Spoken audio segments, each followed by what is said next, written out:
This episode of Infiltrate Radio Podcast is brought to you by our amazing sponsors. Podbean is an easy and powerful way to start a podcast. Everything you need for a successful podcast. No difficult technology to learn. For our listeners only, go to podbean.com/infiltrate radio and get your first month of podcast hosting absolutely free. Again, that link is podbean.com/infiltrate radio. The show is also brought to you by Akioka Pet Boutique.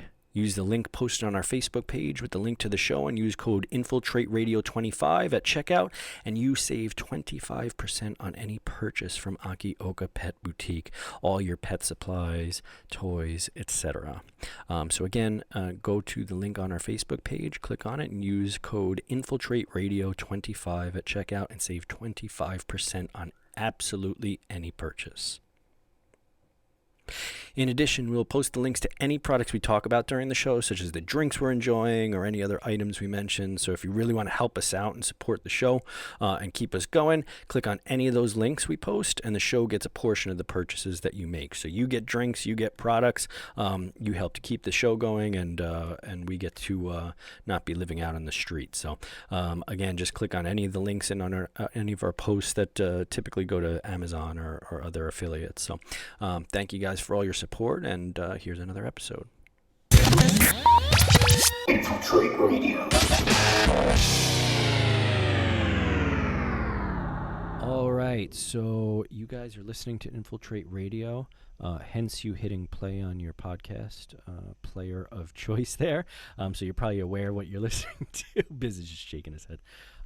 So we're on episode 49, and I'm Patrick Jaouen. I'm Biz LaChance. And on the show today, we have a longtime friend of mine, Mr. Justin Rambo. Justin, thanks for coming on, man. Hey, Patrick, thanks for having me. I'm excited to be here. As I always say, I like sitting on this side of podcasting rather than being the host. Right. So, Justin, you've got a podcast. We might as well plug that right from the beginning, too. What's the name of it, and how can people find it? Yeah, so the podcast is called the Versatile Success Podcast, and you can find it on all podcast platforms. And I've been going strong for a little bit over a year. I think 95 or 96 episodes. So yeah, you can find it on any podcast platform out there. Relatively new podcast, but you're picking up speed. Yeah, go ahead. That means pause what you're doing right now. Pause this episode. Go find that episode. And then come right back. Subscribe to it. Do that so you can learn a little bit about me. Go subscribe to it, listen to it. And I think people nowadays, too, are looking for new content. So I think the more that's out there that's good, good, interesting content, you'll only pick up listeners from us and vice versa. So I enjoy having other podcasters on because they know the drill. And like I was saying before, they always have decent microphones and not phones that are echoing. But as we start every show, let's talk about our drinks. So what do you got in front of you there, Justin? So I have some French brandy Ciroc, and I'm actually drinking it on the rocks, so I feel like a big boy. Nice. And so this is what I've been sipping on at night. All right, just neat with some ice. Is it every night during quarantine you've been? No, not. I'm fairly new to the on the rocks. So let's say 3 weeks ago. So maybe 4 times out of the week. All right. Just a little bit. All right. Yeah, I'm still on my no booze thing, but I've got something a little boozy here. So I haven't, Justin, because you're a health guy too. Yeah, for those right. that don't know, and we'll get into that later. But you're into working out and the health stuff. So I'm doing some tea, and for those that can see the video, it's Black Cask Bourbon Harney and Sons tea. So these guys make some awesome stuff. I've actually featured these guys before too. Their Paris tea is really good, but it actually tastes like bourbon, like surprisingly like bourbon. It doesn't have like the burn, but it's got definitely like it was sitting in a bourbon barrel for a good while. But it's delicious. What do you got, Biz? I opted for just a hot Dunkin' beverage here.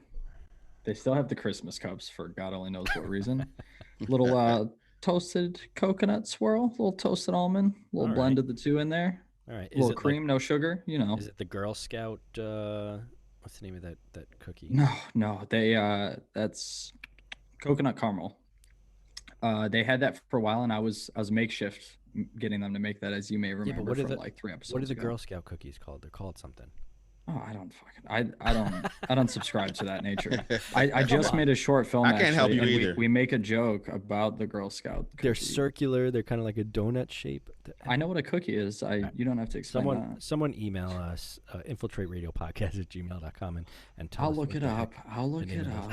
Those cookies are. But Justin, as always, we don't just come on the show to talk about what we're drinking and what we're eating and what Coffee Biz is deciding to make Dunkin' Donuts employees concoct for him. We're here to talk about what you're doing, and that is your podcast. So how did that start? How did you start getting into doing a podcast, and where did that come from? And Yeah, so as you alluded to, and I know we will talk about later on, I come from the fitness industry. And I had done that for a long time, but once I was done with it, I was sort of not sure what to do next. And so I was doing that internal search, right? That eternal search where we're trying to figure out, okay, what the heck is the meaning of life, our life? What do we do with our life? And so long story short, I had an epiphany of what I should be doing, start a personal development company, write a book, and start a podcast all in the same year. And so literally that's how it came about. so you wrote a book and you started the program, and is it the Versatile Success? What's the name? Why don't you go ahead and So the business is Versatile Success. It's a personal development business, and it's pretty much based off of my own journey with my own growth as an individual, as a human. And then I decided to write a book as well, along with the podcast. And so the book is not about the podcast. It's more so about my journey, but it plugs in the podcast and the business. It's called Turn on the Noise. So if you guys can see behind me, I have these posters. Yeah. And that was all in 2019. Well, Big year. Yeah, before everything got shut down, and then you had the podcast though to kind of carry you through 2020, which is good. And I see you all over the place. I see you on my on your feed there constantly. So yeah, definitely go and subscribe to his stuff. And then again, the name of the book is Turn Down the Noise, or Turn Down the Noise. By Justin Rambo. So everyone go purchase it. Is it Amazon? All that kind of stuff is where you can get it? Amazon, Barnes and Nobles. Yep. So you can go right online. I kind of remember you talking about something like this. Maybe we had talked at the gym one day or something. Was this an idea, like the book and I know the online portion, I think, is what you were talking about. Was this like before even COVID and all that you came up with the idea? You have a really good memory. So the online space in general, yes, that was the idea before COVID, but not actually what I'm doing now. And so, a long story short, in between the job that you saw me at and doing this, I was selling my online fitness programs to other trainers. So I was known for selling group fitness or doing group fitness programs where I would have anywhere from 15 to 30 participants for a 6-week group program. And I found that other trainers don't want to do the back end work in terms of creating the program X, Y, and Z. So I would sell those online. And it started to work. I built it up and it was starting to work, starting to make some money off of it. But like I said, this idea just came to me and I had to just run with it. So the online space was the overall target, but not exactly what I'm doing now. And that came a little bit later. So literally this whole idea came Monday, February 25th, 2019. The exact I do. date that it came. That's awesome. So, and for those of you that don't know, me and Justin go way back. Probably, I don't even know how many years ago that was. I think it's like 2010, I want to say. Okay, so wow, 10 years ago. Holy mackerel. Yeah, that was the year I started at Verizon, actually. Yeah. So, okay, we started at the same time then.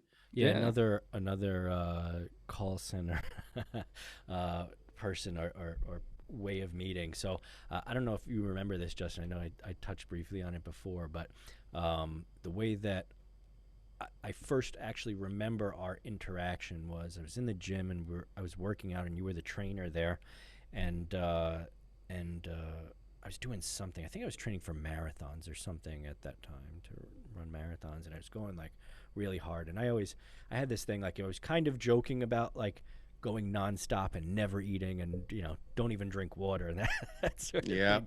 I just go as hard as possible, stop being a weak and whatever. It's kind of joking, but also kind of psyching myself into going actually harder in the gym. And I remember it was maybe like your first or second week, maybe it was a couple of weeks into you working there. It was one of the first times I met you, and you're like, sometimes you got to take a break or something like that. You had said to me, like, don't go too hard. I think I was complaining because I was training for a marathon at the time. Anyway, I ended up going back up to my office after kind of meeting you, and you giving me this advice to like maybe take it a little bit easy. Like you should actually eat something, right? And I go up to my desk and end up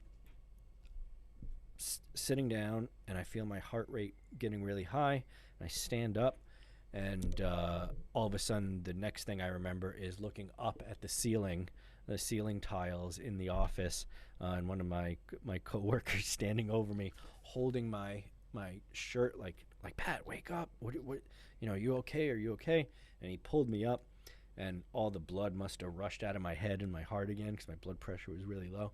And I felt like I was going to die. I was like, help me. I felt like I was dying. They ended up calling an ambulance and all this stuff. And the protocol was they have to take you in the ambulance once they call it. So I ended up on a stretcher coming out after you had told me you should really maybe not take it to that extreme. I remember coming out in the gurney with you standing at like the door of the gym I was probably shaking my head at you. Yeah, that's kind of what you were doing. You're like, you're an idiot. You're a fucking idiot. And so began our relationship with knowing each other. So wait, you stood up even though you felt like weird. The first thing you decided to do was stand up. So here's the problem. So I was very low sodium at the time and was training to run a marathon. I was very early in my marathon training and starting to do it. So I wasn't familiar with, all right, you got to have sodium, you've got to have potassium and stuff in your body because otherwise you'll pass out, right? Your blood pressure gets too low. And so I went up to sit at my desk, and after working out very hard, I sat down and I started to feel like a cramp almost in my side or some kind of pain there. And so the first thing I did was WebMD it. And I said, okay, what is a pain in your side, etc. Cancer. Appendicitis. You're going to need surgery immediately. It means your appendix is about to burst. So my heart rate started going up, freaking myself out. And then, yes, I decided, okay, I need to step away from the WebMD and walk away. And I was actually going to go down to the cafeteria and get food. And I don't know if have you ever passed out before, Justin? One time, yes. It was very weird. So not drunk, but like a regular just passing out. Oh, yeah. So I stood up too fast. Yeah, I've had those moments where you stand up too fast and your vision starts to close in on itself. It gets, kind of black, and then I come out of it. That's what it was. I stood up. My heart rate's going really fast to try and get blood back into my system because it's just thin as water. My vision started going black, and then it was like nothing in between there and waking up on the floor. But it must have been like 15 seconds. So, wow. Yeah, I did probably everything wrong that you could possibly do wrong when trying to train for. I thought you were a little wild back then. I'm like, yeah, he goes a little hard, little too hard. But hey, you live and learn. Yeah, it was kind of like I've watched a lot of what's the guy's name? Goggins. David Goggins. Yeah, where he said he learned a lot of like what he was doing just by kind of doing it and going crazy and then learning his mistakes after the fact instead of like, doing the smart thing and learning what you should and shouldn't do before you do the crazy thing. But I think that was kind of my approach, was like, let me just do this and go as hard as possible. It's going to be all will, getting it done. But that's one of the first memories I have of you, Justin, was just your face as I was being wheeled out on the gurney. Man, that's a funny story. I do, now that you bring it up, I remember you going out and being outside. I got to ask you, I don't think I ever did. Were you embarrassed? Embarrassed about being like wheeled out in front of everybody? No, I really wasn't actually.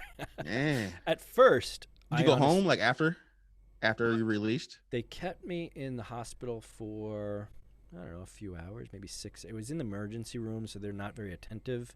Like, you don't get a lot of attention. So it took a while for them to just say, yeah, eat more salt, essentially. get more salt in your diet. Yeah. They're like, there's nothing. They did an EKG and all that stuff. But no, I've done so much stupid stuff in my life. I don't have an embarrassment bone in my Right. body anymore. Hey, well, you got a free day off of work. There you go. Yeah, that's Yeah, right. He makes it sound like he's a That cool is guy, true. but the reason he wasn't embarrassed is because he was more worried about himself than he was about some random people staring at him. Oh, we got the Not, ego. not that the coming people, here. not that the people that you That's work true. with are that random, but you know, All right. Well, I did think I was gonna die. So I was in that, the ER only for like 9 hours when I almost died too. Like they get you out of there that's right. quick. Biz got hit by a freaking car, Justin. I didn't get hit by What? a car. That's Yeah. not. Or no. All he right, tell me flipped- this story. I want to hear it. I got. Well, we're on the air. I've shared it so many times. I'll give you the brief version. I was working on a film. We were in a vehicle that doesn't have like doors on its side and stuff. Not like a Jeep. It's like a off-road utility vehicle. And the driver tipped it, and I was the passenger, and I was on the passenger side, and that's the side we tipped on. And we were going like 45 miles an hour maybe. So we slid like 40 feet. My arm was out of the cab. My foot, I broke like 6 bones in my foot, and then had 2 skin graft surgeries on my arm. And they brought me to the ER at like 1-ish, and I was home by like 10 that night. Live and learn. And I think it's those moments too that bring you to, not necessarily right. the passing out, but like I've had a number of moments in my life that inspire me to feel like there is a time limit and that you've got to get something done, even if it's a arbitrary time limit. You've always kind of just in my eyes been motivated, one with the fitness part of it, but you've kind of always talked about wanting to do something like what you're doing now, and kind of finding your it sounds like cliche, but like your purpose, or what you're meant to do. Did that come from somewhere in particular, like a particular experience, or were you? Yeah, it's so I get this question all the time and I answer it 2 ways. So I don't remember any exact moment. I've sort of always been wired to like try to do more and go for more. And then people have always told me, "Hey, you have a old soul. You have a lot of wisdom." And so I think I have what they call an internal clock where I measure time differently. And I realize, hey, I can look at my grandparents or my great grandparents or my uncles or great aunts, uncles who are no longer here and realize they lived their whole life, but I don't know what they did. And so that type of drive for me is like when my great grandkids look at the family tree, I want them to be able to see my name and understand what I did for this family, but also it gives them more of a some encouragement, some form of, hey, this is in my bloodline and I can do it. And I kid you not, I was running a program and I was saying this very same thing to one of the participants, and I told this participant that when I look at my family tree, I can see my parents and my grandparents, but other than that, I don't know what anyone really did in their life, like what type of contribution they made. And so it's hard for me because I feel like I'm the first one to make a real take a real go at it, a real shot at it, and I don't know which way to go sometimes. So I was saying that because I think it's important for me to be that one, like I said, for when the later generation looks at our family tree. But my brother did the 23andMe, unbeknownst to me, the DNA test. He did it in December. The results he got back that same day. So he hit me through DM and he was like, hey, I did the 21 and 3 or 21, 23andMe DNA test. And it says that our lineage comes from Pharaoh Ramses the third. Oh wow. No clue. But just think about this, right? I love history, but that was so long ago, but I can still draw strength from it. Meaning, okay, there's something in my bloodline that makes me want to go more, makes me want to go harder. So I want to be that for the future generations of my lineage. But I understand that time is in our minds when we're younger. It seems like we have a lot. But as you know, you get older and it closes in. So I want to, while I have the energy right now, I want to push for it. And so that's just been my mentality. Think of the shadow you're living in now that you know that information, though, Justin. Too that Yeah, that you have to right. now you have to create a what is it called, a legacy that's bigger than Yep. Ramsey's.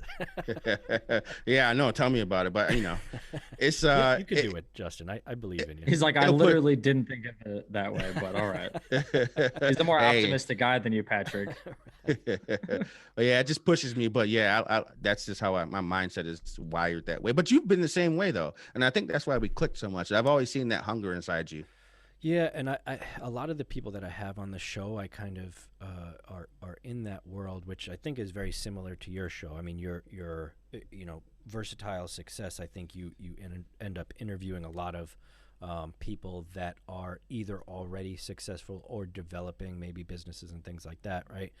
And there's that drive comes from somewhere, and I've been trying to like pinpoint where that drive comes from, and you've kind of said it.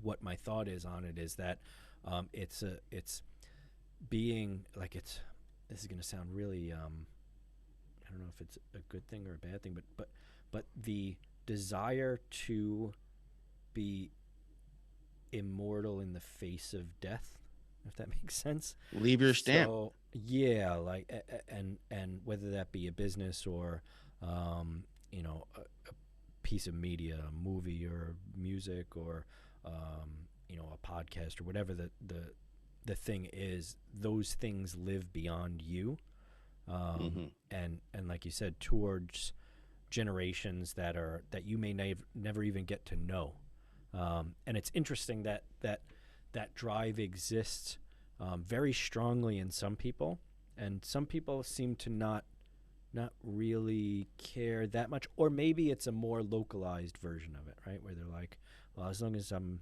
my little brother, looks up to me or whatever, that's what I'm looking for.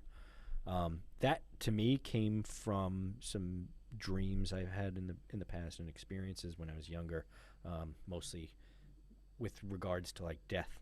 And it drove me a lot. But was there like moments in your life that, because you seem to have it from the time, I mean, you're a young guy, but when we first met 10 years ago, Right. you had this thing going on. So were there like experiences in your early life that gave you that drive specifically that you look back Yeah. at? Yep.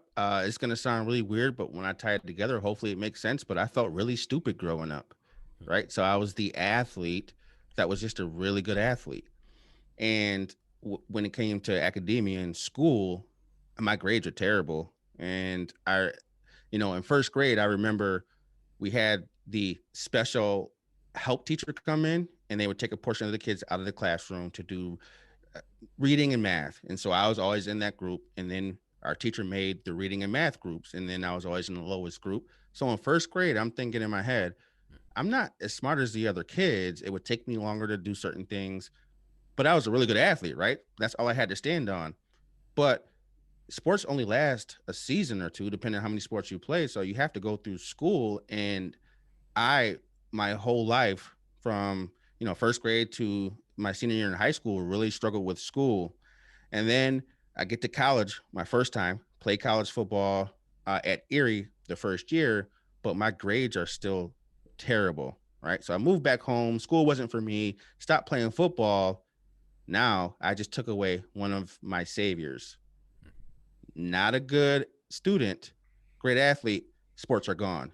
So what do I feel about myself? I feel like I can't really do anything. My identity is lost. And so, long story short, I ended up dropping out of college 2 times. And then the third time I decided to make an attempt at college, I finally graduated with 2 kids, right? I was older. And that's when you saw me the first time, Patrick. I had just graduated, but I was 25 or 26. But so to wrap that up, that experience of me feeling stupid and just feeling like just an athlete led me to want to prove that I was more than just that.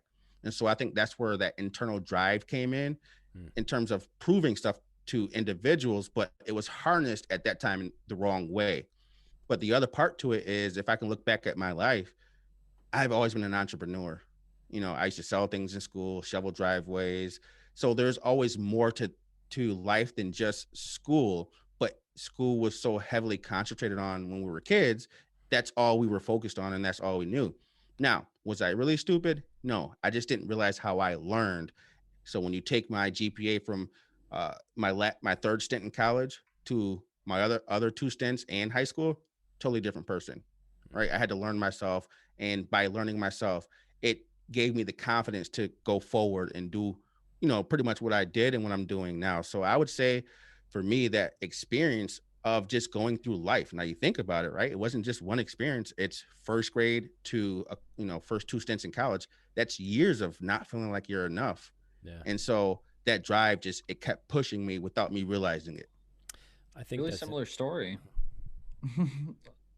to yours, Biz. Yeah, Yeah. for sure. Oh yeah. The thing that's interesting too is that in school there's a lot of focus on grades and tests and that sort of thing, and you end up going through it, and it's such a huge part of the development of kids and potentially who they become as adults, and the experience that you have in that. And I hear when I see people and I talk to people, I see their school experience expressed in their adulthood, either in defiance of, some people tend to look back at years that have passed with like nostalgia and never get out of that. Some people like have that kind of like I'll show you kind of attitude. There's a lot there on a psychological level that I think needs to be looked at deeper, because it ends up shaping a lot of people's lives, both in a good way and potentially some ways in a negative way. I mean, there's school shooters that have happened or that have come to being based on their experience in school. So it's not a trivial thing, I guess is my statement.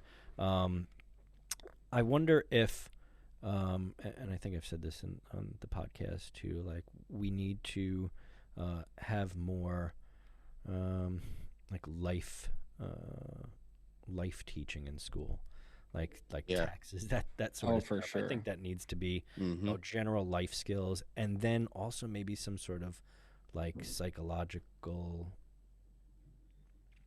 like not therapy necessarily, but something that treats, okay, this isn't the entire world, your school world, right? And there are things beyond that, and if we can actually get beyond that, because I mean, sociology honestly should be taught in high school. Same thing with what you were just saying. Like home economics should be a little more broad. It shouldn't be a gender role to understand how to bake something, how to properly cook chicken, how to properly clean something, how to, you know what I mean? Like all of those things that you learn in a group setting that's, an hour long. You learn how to make empanadas or whatever it is. Like it's a waste of the class that actually could help you. Like, don't get me wrong, I love me some empanadas, but like it's not a life skill, and that specific class is like the only class they really have to set you up on which I what's don't going to think get. exists. I've never taken that. And most teachers, like when I used to ask, and I went to Monroe Middle, like over on Alexander Street, and I used to ask, like, what is home ec? Like, what is, they're like, oh, it's home economics. Like, but what is that? They're like, you learn to like cook and sew and stuff like that. Like that's such a vague term, when in reality, what it's actually supposed to teach you. Let me ask you this, Justin, too. So you I know you said that you you felt like, obviously from the way that it was addressed, right? You not doing the or not hitting the statistics that are supposed to be the Benchmarkers the or benchmark of school. Did you find yourself just not as interested in the way that, because you did mention that it was the way that you learn, right? So did you find you weren't interested in the method or the actual content that was being delivered? You found maybe not both. It was definitely both, because I think one thing, and I don't know if it's possible, but one thing that should happen is, you have to understand that every kid is different and their learning style is different, but their motivation style is different as well. Right. So some kids are motivated by, how school currently is, and some kids are not motivated. But if you remember what I said, right, it was that one experience in first grade that led to all those other years. So that's a spark. So if we can figure out how certain kids are and how they're motivated and how they think, and even what their, family life is like, that spark could reverse engineer itself. So if I had a certain teacher that, and I know there's a lot of kids in class, so it may not be that easy, but understood my dynamics and who I was, I think they could have reversed engineer that spark, because I remember once I got to my third stint in college, I took kinesiology, which a lot of people are like, oh, that's a really hard class. And the instructor that I had was known to be very difficult. And he was so smart. He wrote all the academic books within Brockport for kinesiology. And he had been there for years. So his tests were known to be hard. So I'm approaching my first test of the year, but I'm actually enjoying the class. So I'm studying it and I'm saying, oh, I think I'm gonna actually do pretty good. We take the test and I get like I don't know, 85 or 90. Nice. But the class average was a fail. Huh. And so I realized it had to be something I was also interested in as well. So it came with both things, but also understanding how, the kids learn and how they're motivated. And I can tell you, people see me and you see the videos and stuff like that on social media. People constantly hit my DM and say, hey, how are you doing all this stuff? Did you go to school for it? No, because I'm an audio visual person. I can watch a video and figure it out. But in school, we didn't really, you didn't really have that per se. You can't really do that. So if someone's just talking to me and teaching me something, if I zone out, I miss it. I'm done. Right.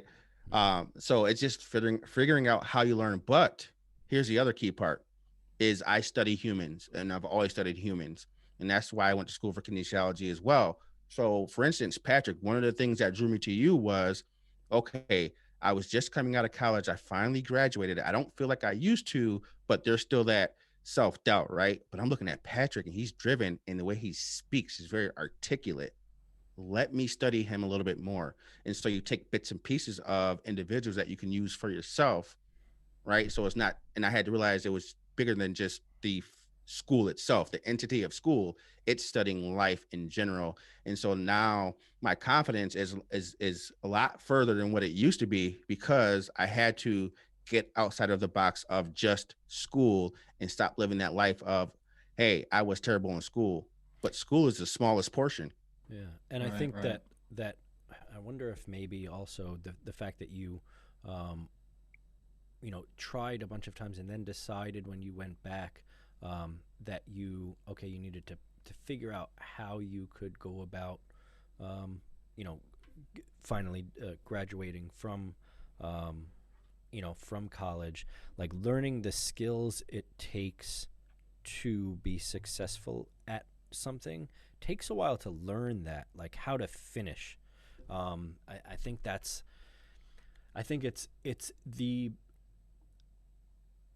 most important skill that someone can learn is how to start something and work, basically finish that thing that they've started. Which even just coming to the point where you finish one podcast episode, one chapter of a book. Books are a little bit difficult because you actually have to finish the whole book before you can.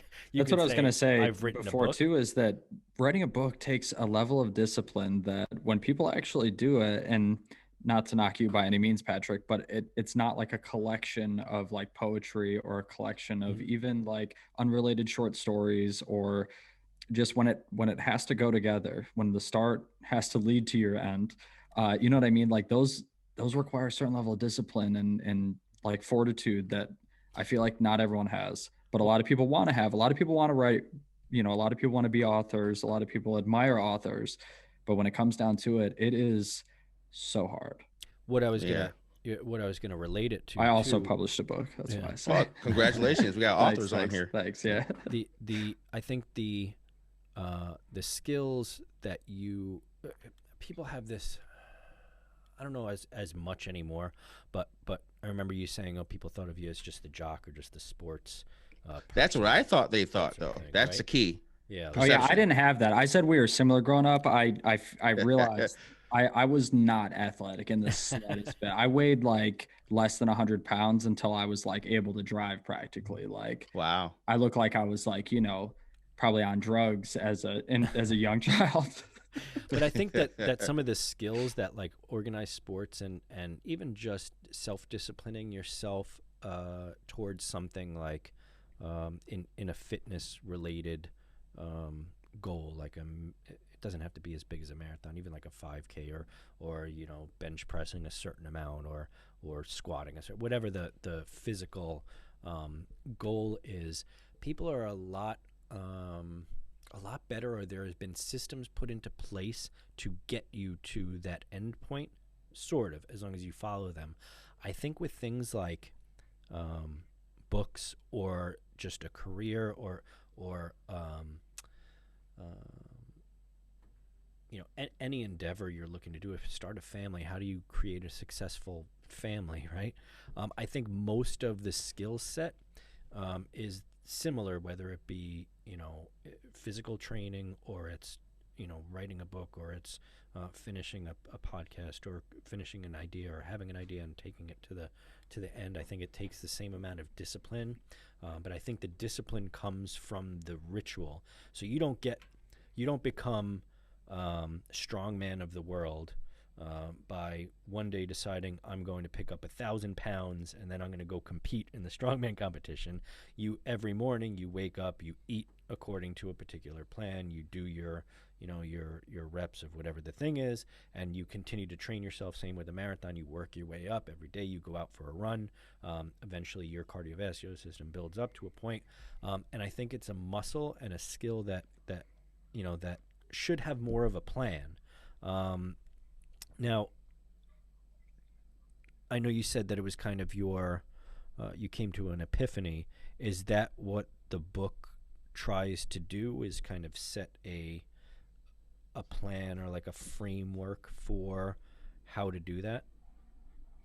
Yeah. So to touch on your previous point about the discipline, and then I'll get to the book part, but literally what I tell everyone, it's reps, reps, reps, reps. Same thing what you just mentioned, right? That's how you build it up. But in terms of the book, so there's 10 chapters, and each chapter there's worksheets that compound, and at the end you have your whatever 30-day goal, 30-day plan.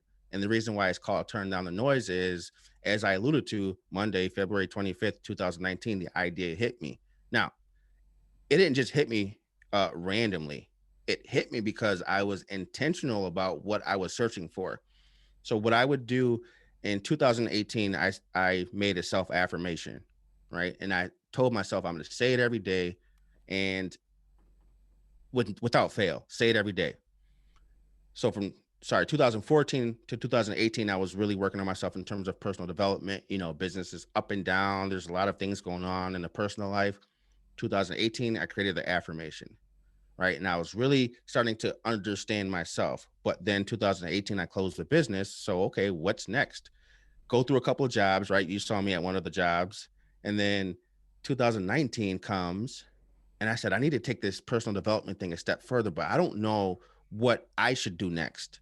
So I made it a point to do my affirmations, meditate, mantras every single morning, and be intentional about asking, what should I be doing? And I was very specific about it. What should I be doing right now?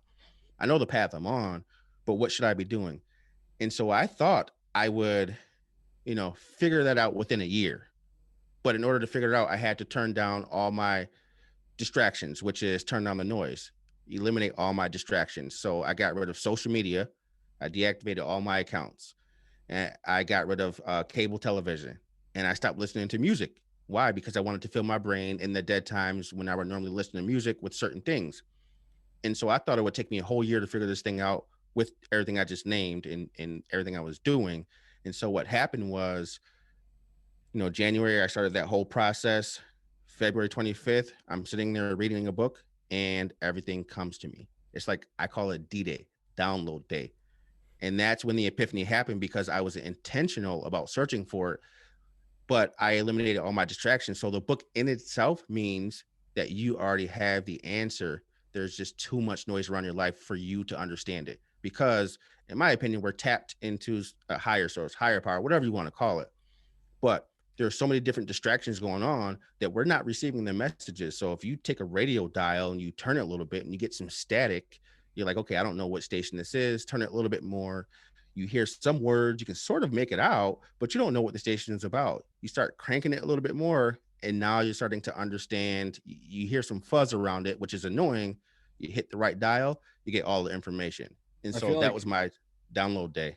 I feel like we briefly touched on this sort of idea when we did like that partial theology episode we had with Justin Fackelman, where we talked briefly on religion and how like a lot of people, they pray and pray and pray for these signs to come, and the sign doesn't look the way they want it to, so they ignore it. You know what I'm saying? It's kind of Right. a similar sort of concept, that like when you're looking for how am I going to put all this together and share this idea that I have with the rest of the world, and then it pops into your head a book. Well, you were looking for a way to connect with people, and literature and books is that way. So I think that's a great point that you make.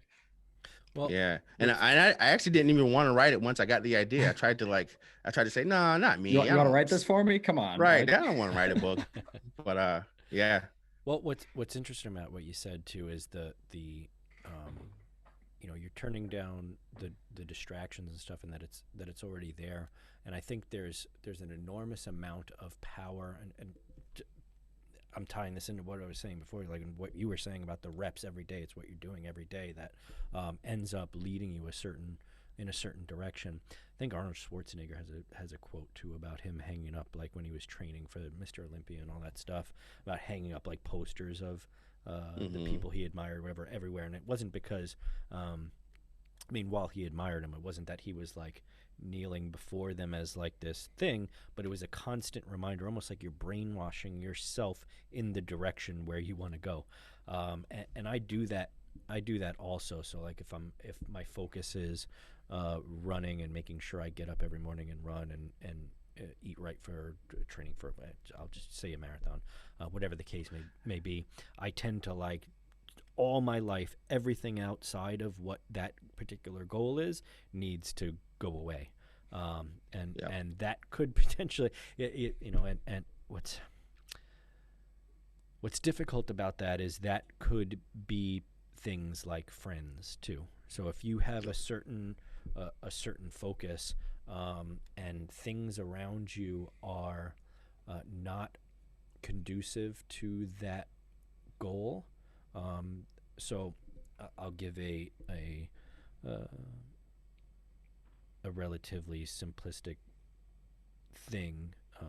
Smoking cigarettes. When I quit smoking cigarettes, there was a lot of habits built around that.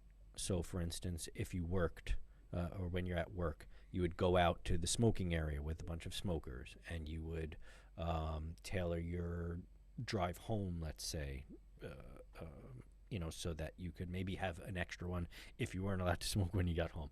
Or you would, if you go out someplace, back in the day anyway, or can you smoke there?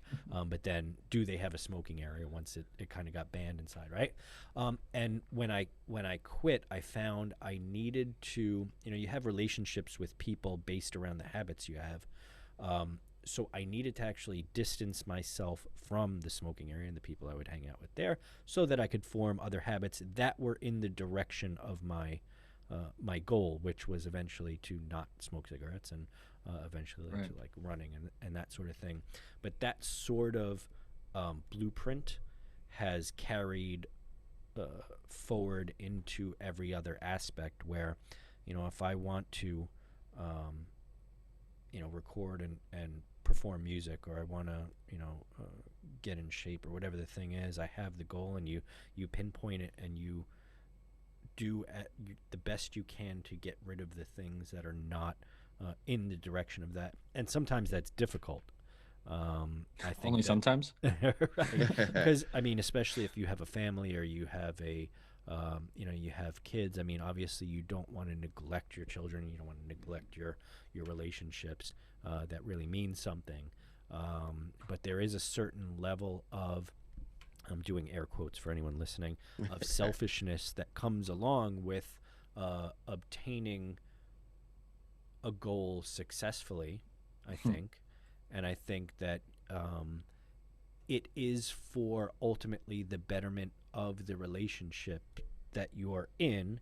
And if someone is not, as long as it's not a goal like I want to become the biggest heroin addict ever and die Right. in an alley somewhere. As long as that isn't the goal and it's actually a positive goal that you're striving towards, the people around you, I think, should be supportive of that in the best way they can, and you should be understanding of the fact that they're supportive of you, and do your best to minimize the impact, I guess, on them to a certain extent. Um, but I think that there's a level of difficulty in people doing that, in getting rid of Yeah. the noise around them. Do you like in the book? Is there tips to do that? Is that kind Yeah. of how you're? So can Mm-hmm. you give me some examples of what? No spoiler alerts. No, you're good. So two things you're talking about, right? And one of them is a whole chapter in my book called mental saturation. So, like what I said earlier is I stopped listening to music, and people are like, "Well, why'd you stop listening to music?" I mean, you need energy to work out, or you need music on your drive. Why'd you stop listening to music? If I was looking to write the book, and this is my first time writing a book, if I was looking to start the podcast, and this is my first time starting the podcast, I need to always have my mind circling around the book or the podcast, whether it is consciously or subconsciously. And so the more I would listen to podcasts about writing books or podcasts about podcasts or YouTube clips about the books and the podcast and business, even if I wasn't paying attention right then and there when I'm driving, subconsciously my brain is picking it up. Right. So I call that mental saturation. Now, when I'm working towards that goal, everything in my being, my power is aligned and the energy is going towards that goal. So they say where focus goes, energy flows. And so that's what was Right. happening. That's what I call mental saturation. And then the other part, what you alluded to, is like the friends and the family. I call that simply controlling your environment. And when I say environment, I know a lot of people think that I mean the physical location. That's the last thing to change. But we live in, 2021, where we have the digital environment. You have a lot of things at your disposal, which our parents, our grandparents, our great grandparents didn't have. We have more opportunity. So now it's not so much, okay, I have to move into a new city. You can expose yourself to new things or whatever your passions are on the digital stage first. So that way you understand what's out there, right? That exposure is key. So just what you said, when you were smoking, you would hang around certain friends. That was actually your exposure to that group and that lifestyle, Right. right? And for me, a lot of times in my life, what I found was I feel like I was stagnant. It was because I needed a new level of exposure to something or some individuals or whatever the case is. And then with that level of exposure came certain parts of mental saturation. Ooh, what is this? I love how this feels. Let me find out more about it. And then my force is being directed towards that thing. Now, in terms of the family, that can be hard, but at least in my case, I realized that my wife saw the passion in it and she saw the growth in it, meaning she saw me change. And so Mhm. it wasn't something that I was just talking about that I was going to do and I was just excited for and I was just jazzed up. She saw it first and then she started believing it. And so at first I would try to push the personal development thing on her, send her these people and listen to this. And she was like, oh, whatever. But I realized it's different. She has to see it first. So once I started saturating my brain with the motivational things, the inspirational things, the books, the podcast, and just really, understanding myself, it not only helped my marriage, but it helped my relationship with my ex, who I have the two daughters by. Because for years we didn't like each other at all, but now she comes to me for advice. Like we're great, right? Her and my wife are friends. So it took that internal change in me first for everything else to change. And now my world is circled within the whole personal development space. Hmm. Well, I think that's a wise piece of advice too. Like the best thing to do if you're trying to, I think, like get fit. Like right now we're in January, so I thought this was actually a very apropos time. Is that the right word? Right, opportune. I don't know. What does that mean? I was going to Yeah. ask you. I don't know that one. Very opportune time to have you on, because I think people make um, a lot of resolutions, and those are generally things that they really want to have happen, and they really want to accomplish, but I think that their just sheer will runs out because they don't have the the framework in place. They don't have the disciplined action, so the just getting up, doing the reps in place, and knowing maybe they haven't had a success yet, where they've learned, okay, if I just keep doing it, that's going to be, I'm going to reach what I want to reach. And I think the best way to kind of do that is like what you're saying with saturation, like, surround yourself with people. The best way to lose weight, be around a bunch of people that constantly are obsessed with going to the gym and eating healthy. Make those the only friends you hang out with. I guarantee you're not going to be at McDonald's every day and eating that, because you're hanging out with people that's not what they're doing. And those habits shame can you rub for off. that.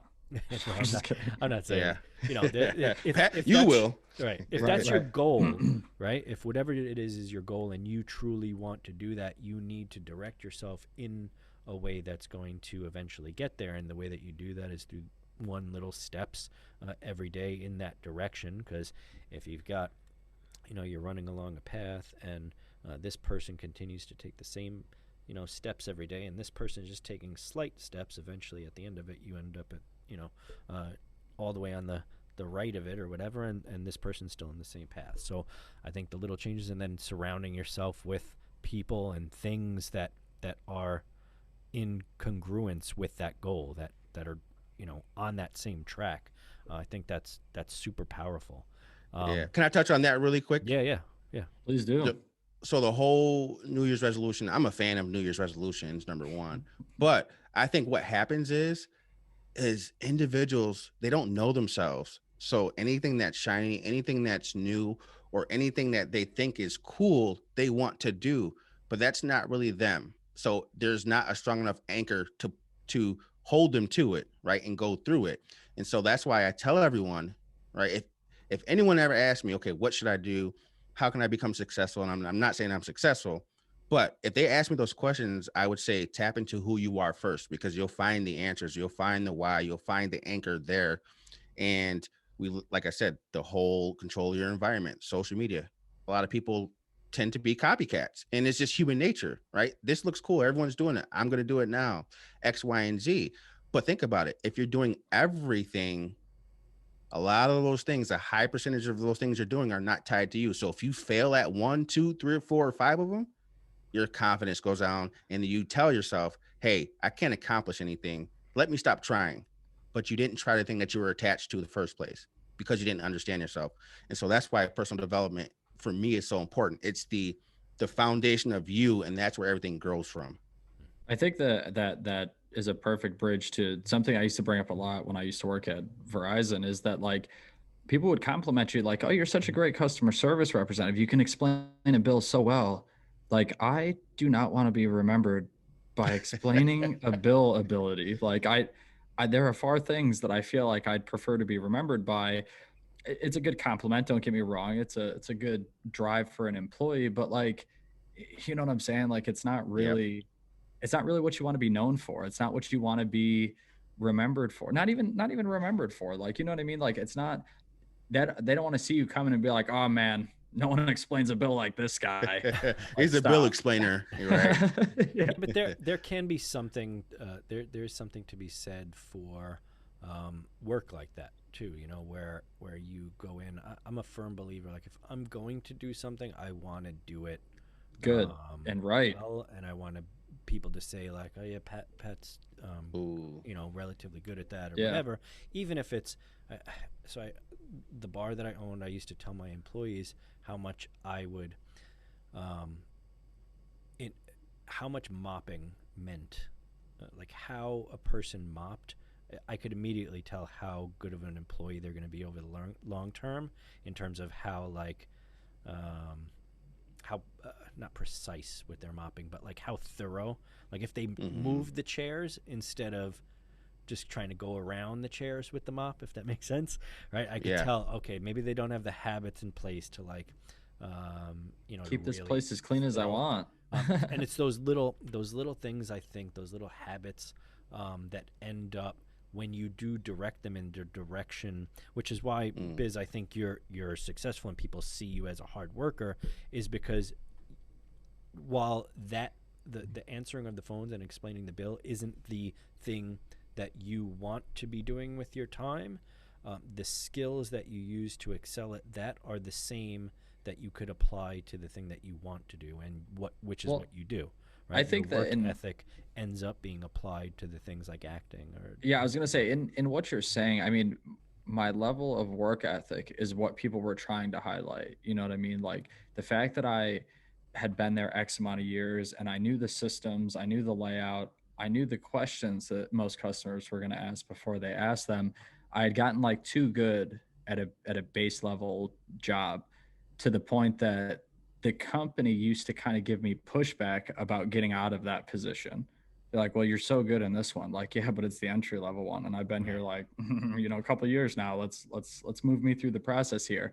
And they used to try to bait me with like, well, what, who else is going to explain a bill to the customer like that? If you're in this position, in quality control, you're not going to talk to any customers. If you're in a supervisor position, you're only going to talk to irate customers. If you're, they used to like try to talk me out of moving forward for the sake of I was a really good frontline employee, I guess. You know what I mean? And it kind of made me be a little bit sour. Like, okay, well, if working this hard just merits me more hard work, then what am I doing? So I agree with you that they admire my work ethic, but that's why you have to kind of be careful the level or maybe even the types of jobs that you get when you're a very passionate person for working. You know what I mean? Because like I think the reason that film and acting and stuff like that comes so strong across for me is because it doesn't feel like work. So I can be passionate about it and not feel like, wow, I've been here all day. I have to actually give myself a reminder to I've been here all day. Like I haven't eaten any meals at a table today. Like I need to go home. Like What do you do? What is your role in the film and acting industry? Uh, I'm freelance. I don't have like a degree or a production company or anything myself. So I'm typically hired by a production company, anywhere from like local commercials and stuff like that to like major motion pictures that come through. And do you And just shoot, or do you act like, do you do all that stuff? so I don't have enough experience with a camera to do anything higher than what's called like a second AC, which is like a couple people below the person that would operate the actual camera. But I've worked in a bunch of different like departments, like location departments, production, transportation, like different things for different jobs because I'm freelance and I don't have a degree.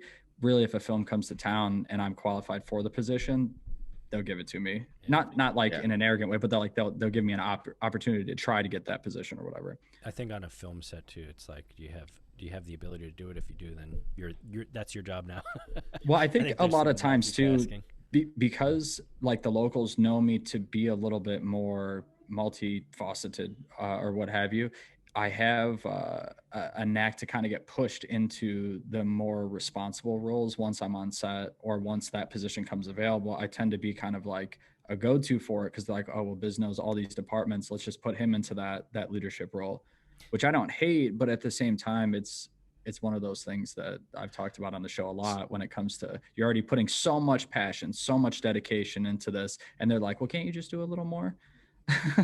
Yeah. So Yeah. It seems like just from the story you told about Verizon and what you're doing now, uh, I think people look at you and they see someone who can analyze and break things down and explain it to them, or even work that that's system the right way, because a lot of people can't do that. well, I think that's something, man, it's funny you said this. I went to McQuaid, which That's is what I do.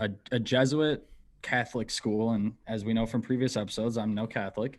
Uh, and in the school, I remember this one day, the bus driver, no, someone that was on my bus made a joke that I was really good at translating stupid. Like if someone said something, I could reiterate it to someone so that they would understand. And it was funny, obviously, because we interacted with a couple kids and I would reiterate and they'd be like, oh, I get it. I get it. And we would laugh. But later in the day, we had something in Your daughter science just class. I don't remember. I see her.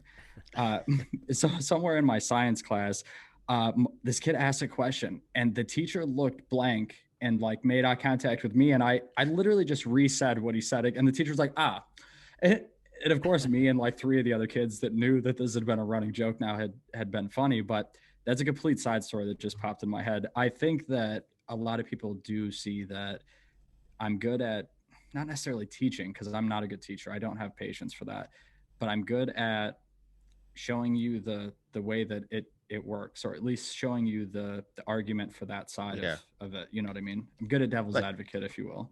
you're a really great, it sounds like critical thinker, and you can analyze and break it down for someone, because look at how many people have you guys talked to, and like you have a 10-minute conversation, and then once you're done, you're like, what the hell was that? Like, what were they talking about? Everything. But a lot of people need individuals like you to be able to just like hone them in on something. So that's actually a good skill. Yeah, Yeah, I'm not taking credit for that's what I'm capable of doing. You're labeling it that way, not me. it was Hey, I already interesting. see it. It was interesting though, something you said too, that kind of brings me back to like turn down the noise. Um, when you're saying that some people want to say, well, don't move on, right? You can get guilted into having a stagnant life more easily, I think, than hi. I think that's Biz's daughter making an appearance on the podcast. There you go. First appearance. Yeah, I don't think she can hear us though. So, but you can very easily get stagnated, whether it be in a relationship, a job, or whatever, because people, I think, are uncomfortable sometimes with change, especially drastic change. And it can be scary on its own too. Sometimes to say I'm going to stop, working at this job that's very stable and I'm guaranteed a paycheck, but it's soul crushing for me to do this particular thing that I'm doing, and to move out. And a lot of people will actively discourage that, and I don't think it's actively discouraging you in a malicious way, or a way that's meant with your without your well-being in mind. I think it's like the what is that called? The Freud had that edible. What is it called? Edible or edible mother? You got me on that one. An edible mother? Just like the oppressive edibles. I'm like, what? I forget. the oppressive mother. She's constantly giving you candy and feeding you until finally you're so fat you can't leave the house, right? Because you're just stuck there, because it's meant out of love or out of concern for you, by telling you, why would you move on? Why would you make that jump into the water? Why would you, throw your kid into the water when he doesn't know how to swim, right? And I think a lot of it. Oh, finish. Sorry. Yeah, well, what I was going to say was that that's a difficult thing, I think, for people to get away from if they have people in their lives that are, discouraging in a not necessarily, again, in a malicious way, but in a caring way, to almost, because it's almost like you have to disappoint them. You have to make them be worried for you, and you have to maybe even avoid them in order to do what you need to do. Yeah, they can't be part of your success circle while you're working on it. They don't vibe with you, like we were saying earlier. You got to kind of not cut them off, but push them out for a bit. Like, for example, the quitting smoking or even eating, right? You want to lose weight. You've got to avoid those things that are not in the direction of your goal. Sorry, you look like you were going to say something, Justin. Oh, me? Oh, sure. Yeah. I'll go for it though, because I had a couple different thoughts, but I think Biz was going to say something, right? I don't know. Let's not pass the torch. You just got put on the spot. Right, you're going to put me on the spot now? I'm good. So two things come to mind is people are scared of the unknown, right? And so if they see someone changing, someone evolving, or someone wanting to do something that they hadn't done before, and you're close to that person, you see that person for the value you see them. And so for you to, or for them to say, hey, I want to go try this, it's unknown to the spouse or the friend. And so it's the fear of the unknown that sometimes people will tell individuals to, okay, maybe you shouldn't do that. Maybe you should stay where you are, because it's unknown, right? And we've heard plenty of stories of people who have gone against the grain, and at first their parents or their spouse is like, no, don't do it. But if you look 5 years later, they're like, oh, this is a great life. I love what I'm doing, and I'm glad they did this. They got over the unknown. So I think a lot of times, if you look back in your life and you can pinpoint the times that you've already gotten over the unknown, you can do it again. But I got to tell you this story. You take the last job you saw me at, Patrick, right? I don't want to name this job, but the last job you saw me at, and you take Verizon. I was paid less at Verizon. but I had more fun and I was a lot more successful. This other job, I was paid more money, but I was unhappy. And I want to say unsuccessful, not in terms of whatever their stats were, but just from my performance. So here's the reason. And this is why it's important to know yourself. I am a driver. Like, I'm determined, I'm task oriented, but I'm also very creative. So if there are too many social protocols or corporate protocols in the way, I don't perform to my capability because I feel Same. like I'm too bogged. Yeah, I'm too bogged down. And at Verizon, it wasn't like that, right? It's just Sarah and I, and then we just had fun and we're around people. People. Also, if you can see me talking right now, my energy is up. When I talk to people, I get energetic and the true me comes out. So that Yeah. breeds on more success. But when I was in the other job, I was stuck in the office and I had a bunch of corporate protocol. And so if I would have known that back then, I wouldn't have gone for that job. But this is what happens. A lot of people don't know that about themselves or how they're wired.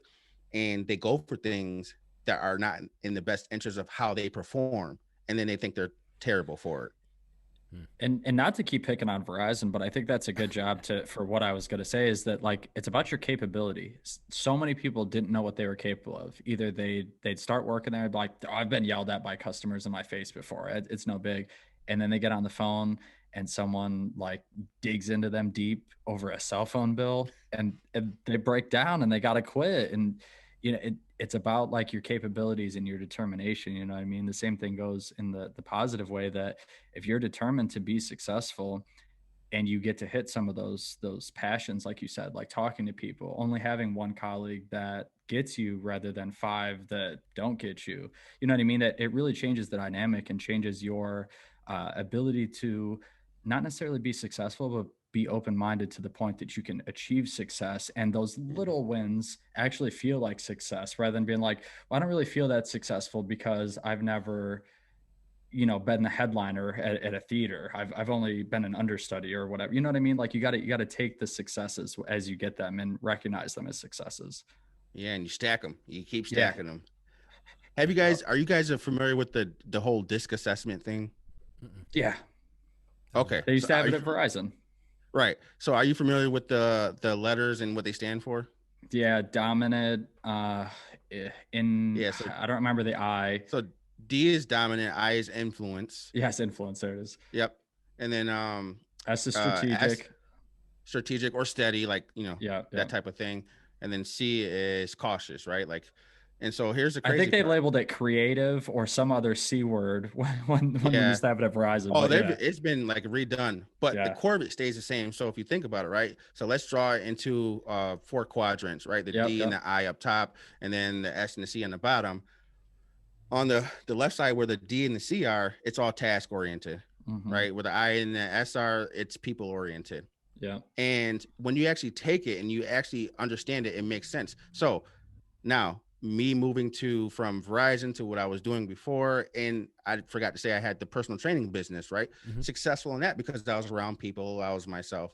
But I thought I was an introvert my whole life. I told everyone I was an introvert my whole life. So since I said it all the time, what did I do? I tried to act as an introvert. Right. Now, I just told you I get energetic around people, but me thinking I'm an introvert, I took my own power away. Right. And so I was going for the wrong things. And then so once I understood everything that's going on, it's like I understand myself, I understand my abilities, my gifts, my superpower, and now it feels empowering to move forward, and not so much of a am I doing this right? Am I doing that right? Of course you have questions, but it's just like I'm going to keep going no matter what, because this is me, and that Yeah. feels more empowering than anything else. So we're coming up a little over an hour now. So I want to drop your where everyone can find your podcast, your book, all that again one more time, and then we'll get into something else. But why don't you go ahead and drop that one more time? Where? Yeah, so the podcast is called the Versatile Success Podcast. You can find it on all podcast platforms, and we do the video part of it too. It's on my YouTube page. Just type in Justin Rambo. And the book is called Turn Down the Noise. It's on Amazon and Barnes and Nobles, either print back or ebook. Oh, Barnes and Nobles. I haven't heard that in a while. The physical. I was store. just there yesterday. Were you? Oh no, it's the Yeah. e-store. Yeah. Like in the physical store you were in? Yeah, Biz? yeah. Really? Oh, wow. Yeah, me and the wife took a stop there, and I bought like $60 worth of books. Holy mackerel. Oh, wow. I didn't even Yeah. know they were still around, the physical stores. Are Oh, you yeah. kidding me? Huh. I think the only one in Rochester actually is in Pittsford Plaza. Huh. Mm. Oh, that's crazy. I'm gonna have to go visit one of that. Well, after I get the vaccine and all that stuff. I mean, they let still you trying social distance in there. they? There's so few people and everything. Even the way they have the line set up, it's like Yeah, but extra obnoxious. Everyone's fingering the books and stuff. They're really not, honestly. They're A probably lot of social people aren't. distancing beforehand too. Well, not only that, but a lot The of people are bookstore. like, they're paranoid. Like they go in there and a lot of people don't even touch the books. They're like looking at it with their hands behind their back, like you're in a museum. It's kind of weird. That's funny. So I'm gonna kind of make the news part very short here. But let's cue the music, and I'm gonna have to. We're not doing this live, so I'll have to cut it in, Biz. So here's the news.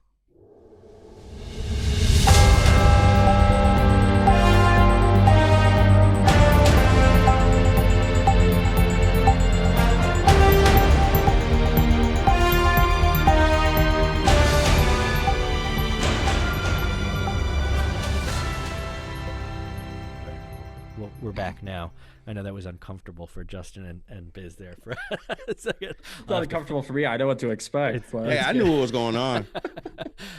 But so I'm not going to touch too much on it because we've moved now from one president to the next. So Joe Biden is now president of the United States, and there's a whole new Senate and all that stuff going on, and we're past the majority of the craziness that I feel is the last 4 years. Hopefully for a little while. If we can get like 6 months of everyone just shutting the hell up for a bit, I'd be happy. I just need a little rest. I need a breather. Yeah, how's Facebook been? Is it any less political yet? Should I jump back in there or no? It's insufferable. Yeah, I think it's been less. I think so. I agree. I've actually, anyone that on both sides of the aisle, anyone mentions politics, I mute them for 30 days. Yep. Now. Just so I get anyone starts talking, I'm like, all right, I want to see like your workout progress for January. I want to see pictures of kids doing funny things. Maybe your dinner. I'm cool with that.